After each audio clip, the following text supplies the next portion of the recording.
So normally guys, kapagka sumasali ako sa mga ganitong activity, yung pinipili ko talagang mga months is yung pa-October na kasi alam kong papalamig na yan.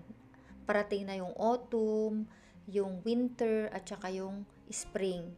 Diyan yung mga pinipili kong ano, months kasi alam kong malamig. Mas okay maglakad kasi hindi siya ganun kainit. Kasi na-try ko once maglakad noon ng summer, hindi ko hindi ko na inulit kasi napakainit, tirik na tirik yung araw. Tapos pinapawisan ka, uncomfortable ng feeling. Pagka winter or autumn okay lang kasi malamig tapos kahit pawisan ka, hindi siya ganun ka-uncomfy. Ayan. Tapos, kaya naman pinipili kong maglakad-lakad din sa mga ganitong lugar na mapuno-puno kasi 'di ba may lilim tapos medyo malamig, mas siya presko yung dating. Ayan, kaya ito yung mga gustong-gusto kong pinupuntahan.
So, kada hiking ko guys, iba't ibang tao yung nakakasalamuha ko. So, hindi yan iisang grupo guys. So, marami yan, iba't ibang grupo na pwede mong samahan. So, yun yung mga grupo na mga sinasalihan ko. Basta alam kong, or basta nagustuhan ko yung place, yun yung mga sinasalihan ko. Pero, hindi siya iisang grupo lang guys. Magkakaiba yan. Magkakaiba rin tao yung makakasalamuha mo at makakausap mo. Kaya maganda kasi alam mo yun, kada akyat mo ng bundok, iba't ibang tao yung nakakasalamuha mo. O, diba ang saya?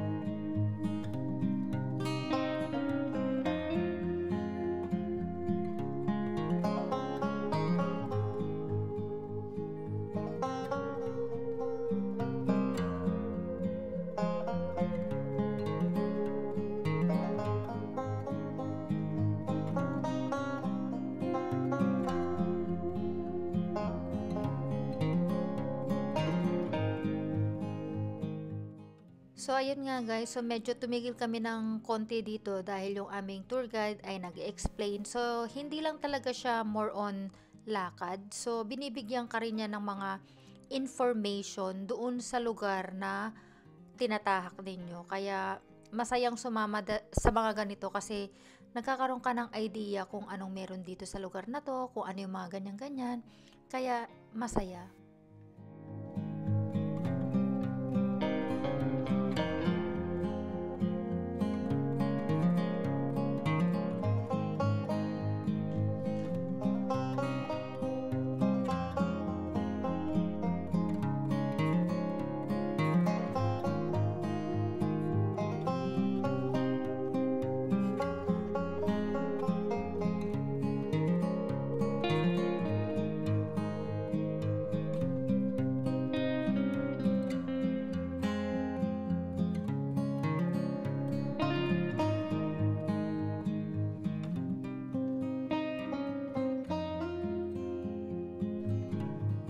Ang isa pang nagustuhan ko dito guys, talagang wala siyang pinipiling age. So kahit na nagulat nga ako guys kasi meron talagang mga naglalakad, mga nasa 50 above, kaya pa rin nila talagang umakyat ng bundok. Pero syempre, depende yan sa gusto mo. Kasi meron naman silang easy, moderate, at saka yung talagang, na talaga, bardagulan, kung bardagulan na talagang mahirap, yung pinaka-difficult nila. Pero may tatlong stage yan guys. So itong kinuha ko nga, sabi ko sa inyo, is easy pa lang yan. So yun. So meron din ako mga nakakasalamuha dito sa activity na to. Talagang may mga sumasaling mga matatanda.